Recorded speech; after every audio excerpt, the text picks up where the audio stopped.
Now for a summary of today's news from Fiona Armstrong at ITN.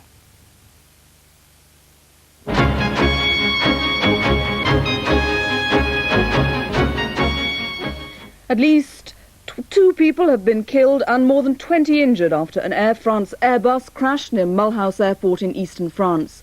The plane, with 127 people on board, was on a low-altitude demonstration flight for journalists and other guests. One passenger says the plane clipped some trees at the end of the runway before crashing into a field. Evacuation chutes were deployed and most of the passengers slid to the ground safely. The A320, the most advanced Airbus model, made its maiden flight 2 months ago. Detectives investigating the motorway murder of Marie Wilkes are still questioning a man at Worcester police station.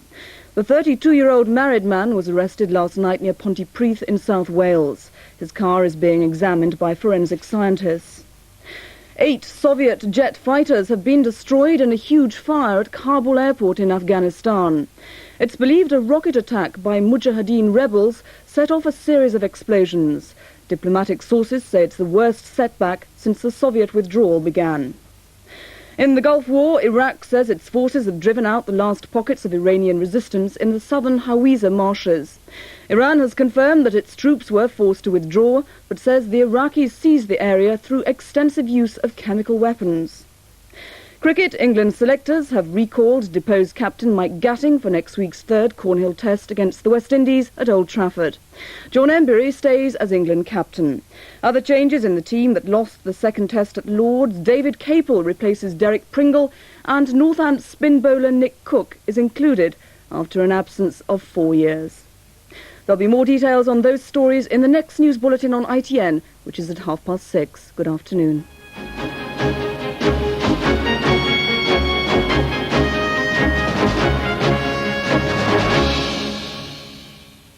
And now look at the weather.